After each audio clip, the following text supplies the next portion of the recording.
مسدليكين دحنتنا فطركي كابيعكم حنا مسخيخي ممالديتنا إدك زرقحكي بجورة تسفى تقبلنا إدك زرقحكي بجورة تسفى تقبلنا بسري هوا حديات مسا ودخي مريم دحنت كونه ودخي مريم سماي تخفت مريم بسري هوا حديات مسا ودخي مريم دحنت كونه ودخي مريم سماي تخفت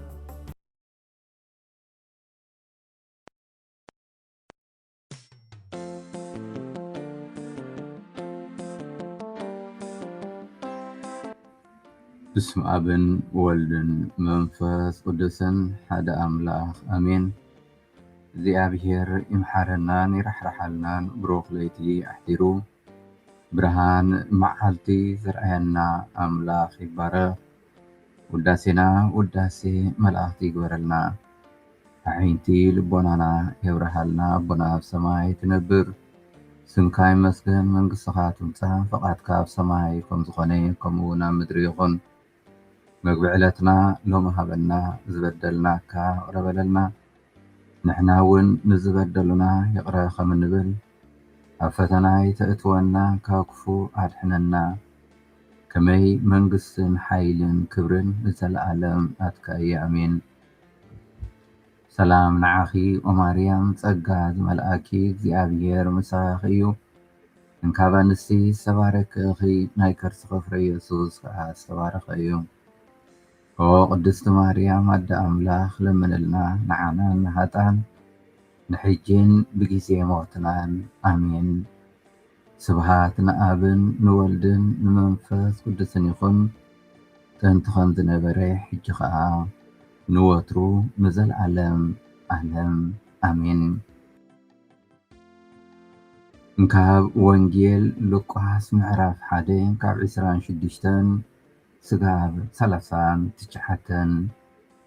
شات ورحي جبريل ملآخ ناب النازريت تبهال حد قليلا ناب حانت دنجل كاب أملاخ تلاخيم نسا خبيت داويت نيوسيف سسمو سبقاهي تحاتيا نبرت سمتا دنجل كا مريم يوم ملآخ نابتي نسا زنبرت تأتيو سلام نعاخي وملت تسقى زيابهير مساخ يوم نسخي كابا نسي استبارك إخبالا نسا دمها مسرأيتو بتقالو أزيا سنبدت إذي كم زبالة سلامتا سنتا يكون يخون إلاون حسبت اتملأ كا مريم أكيد ما أملا سقار غيك أغمو أي تفرهي إنه خطانسي ودوين كتولي سمخا إيسوس كسامي إخيم نسو حبيخ خون ودت الحلوين كبها اليوم زيابير أملاخ دما ذفان أبو داويد كهبايو نسو أب حزب إسرائيل نزل عالم كنكسيو منغستو مودعتها يقولون بلا مريم دما نتملأخ أنا دنقلي إذا نقر زخميلو يخون خيل بلتهم نتملأخ مليسو منفس قدوس أبخيخ ورديو حيل العلوان كتللكيو سلازخاء اتي خابخي ذولت قدوس ود أملاك باليوم نيل سابت اتازمت كوكا أب إرقانا ودت أرنسالا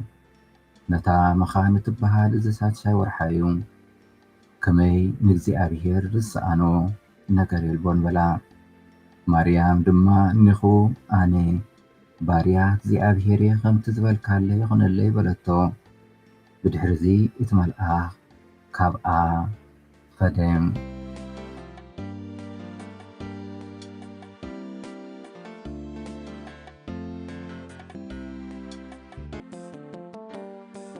خبركم أحواتن أحاتن زي سنبت الزنبقار كالآي سنبت ناي زبني فلستا تباهيلو بصواع قدوس باولوس بزحبا مدحين نايس كريستوسن كزارب ملأت جزيه مسبت حيك زي أبيهر نودو كاب حانت سبيتي نتي بحاتيات كاب أوتوفيليو زنبرا سب كاب زنبرو عزقتي نتصح خوصو أب تاريخ دك سبات بحلو أتوين ببوزح منقدم بوزح شاعن كأ بنبيات تزاربه مدب أملاخ أملآت مسبت حي كريستوس نايتوم بوزحات نبيات مفتمن ملآتن سلزخوني كاب دنقل تولدين كابا تولدو خآن خلنا دك እግዚአብሔር ናይ ምዃን ዕድል ሃበና በዚ ምኽንያት ከዓ ማርያም ኣደ ኣምላኽን ኣደ ኩልናን ትኸውን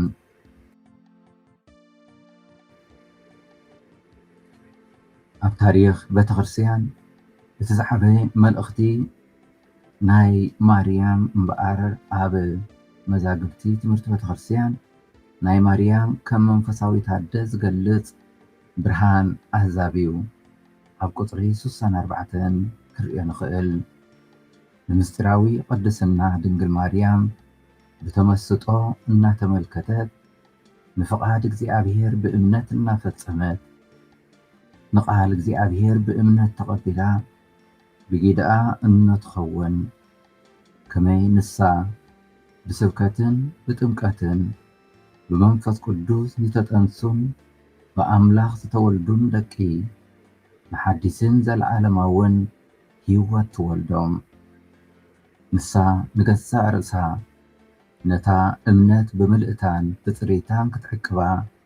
ነቲ መርሓዊ ዘመሓለትሉ ድንግልያ ነደጎይታ ብምምሳል ብሓይሊ መንፈስ ቅዱስ ንፍጽምቲ እምነት ጽንዕቲ ተስፋ ሓቀኛ ፍቕሪ ብድንግልና ዓቂባ ትናበር እናበለ ቤተክርስትያን ኣብ ኣህዛብ ብርሃን ኣህዛብ ቁጽሪ 64 ትጽሕፍን ትምህረናን እምበኣር ቤተክርስትያን ንፍቓድ እግዚኣብሔር ኣብ ብእምነት እናፈጸመት ንቓል እግዚኣብሔር ብእምነት ተቐቢላ ብጊድኣ ኣደ ኩሎም ኣመንቲ ትኸውን ንኩሎም ተሓቁፍን መንገዲ ድሕነትን ትመርሕን ነቲ እምበኣር ኪዱ እሞ ንኩሎም ኣህዛብ ብስም ኣብን ወልድን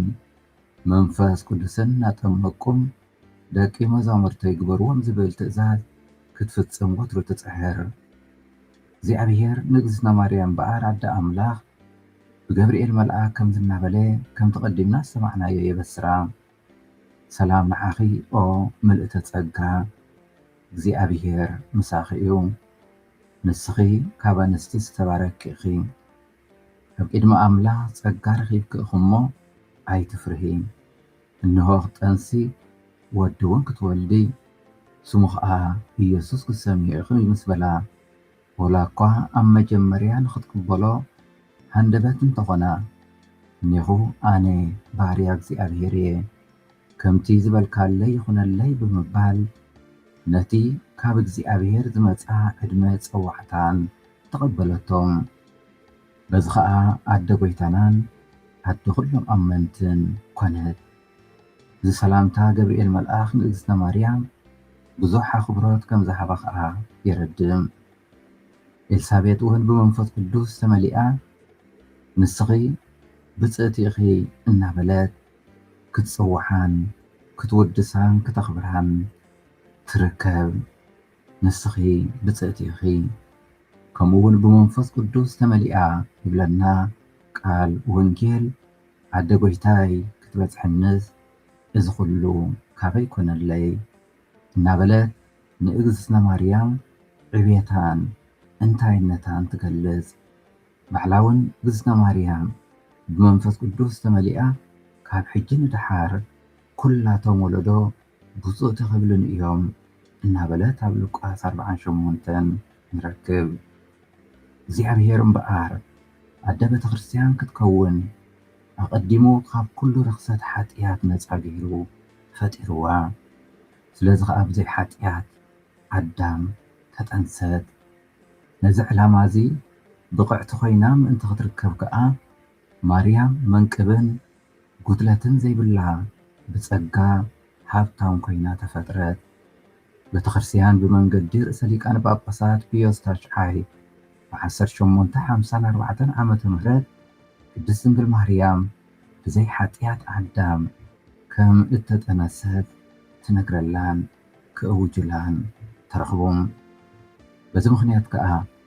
እግዚኣብሔር ንኢየሱስ ክትወልድ እንከላ ድንግልናኣ ብተኣምር ክሕሎ ዝመረፀ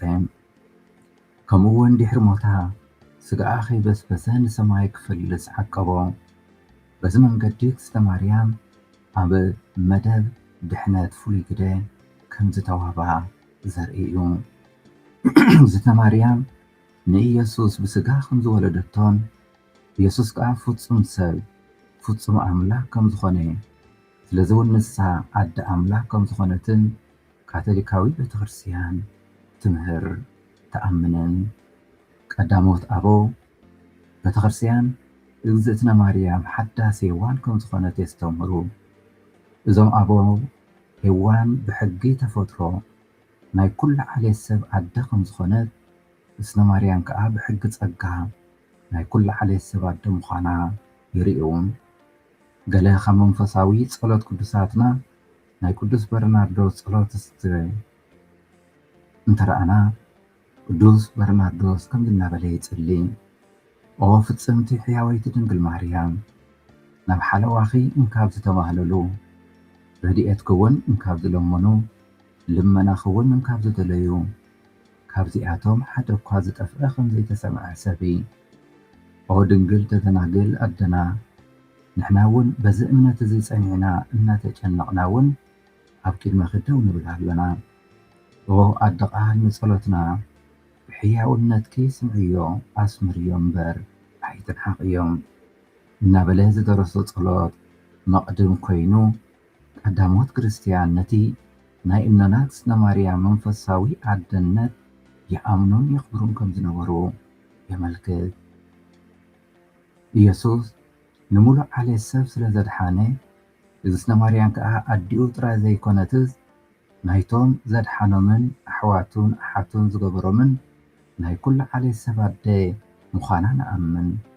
ብፍሉይ መንገዲ ከዓ ኣደ ቤተ ክርስቲያን እያ። እዚ ከዓ ባዕሉ ኣብ መስቀል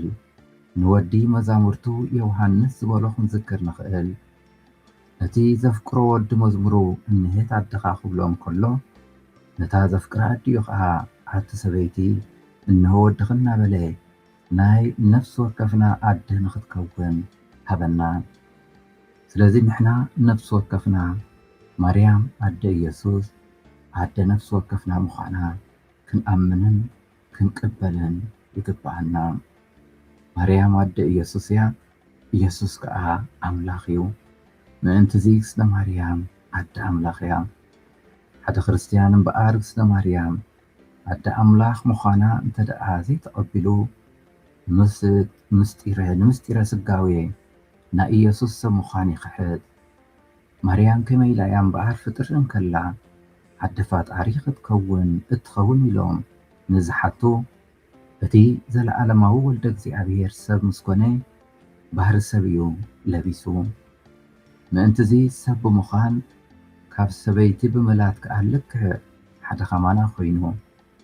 ኣብ ገላትያ 4:4 ምልኣት ግዜ ምስ በፅሐ ከዓ ኣምላኽ ነቲ ካብ ሰበይቲ ዝተወልደ ሓደ ወዱ ለኣኾ ይብለና ጳውሎስ። خبركم حواتن حاتن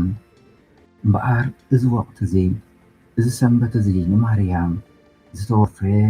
ወቅትን ሰንበትን እሞ ሃየ ምስ ማርያም ፍሉይ ዕርክነት ዝምድና ንፍጠር። ኣብኣ ብተስፋ ንማህለልን ኣማልድነታ ንሕተት ንሳ ከዓ እቲ ዘድልየና ፀጋ ክተማልደና እያ። ንሳ እታ ዝበለፀት ናይ ቤተ ክርስቲያን መራሒት እያ። ከመይ ብእምነታ ብፅእቲ ምዃና ዝተመስከረላ ዓደያ ብተኣዝዝኣ ከምቲ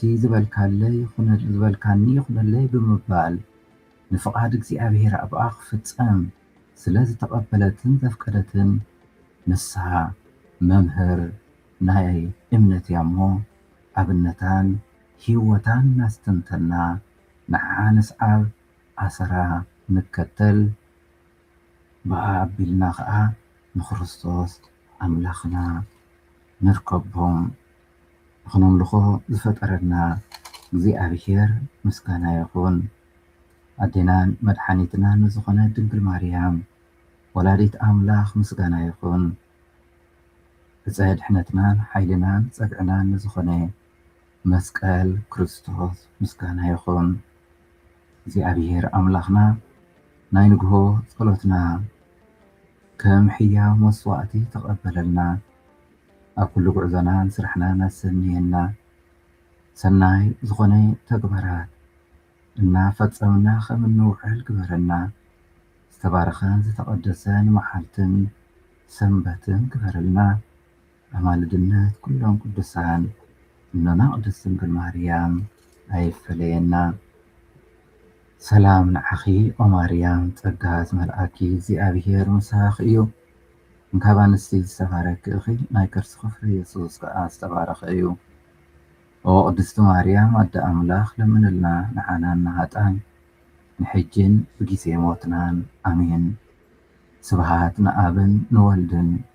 ንመንፈስ ቅዱስን ይኹን ጥንቲ ከም ዝነበረ ሕጂ ከዓ ንወትሩ ንዘለዓለም ዓለም ኣሜን። እግዚኣብሔር ስለ ኩሉ ነገር ዝተመስገነ ይኹን። ኢድኪ ዘርጊሕኪ ብጩራ ተስፋ ተቐብልና ኢድኪ ዘርጊሕኪ ብጩራ ተስፋ ተቐብልና ብሰሪ ሔዋን ሓጢኣት መፀ ወድኺ ማርያም ድሕነት ኮነ ወድኺ ማርያም ሰማይ ተኸፍተ ማርያም ብሰሪ ሔዋን ሓጢኣት መፀ ወድኺ ማርያም ድሕነት ኮነ ወድኺ ማርያም ሰማይ ተኸፍተ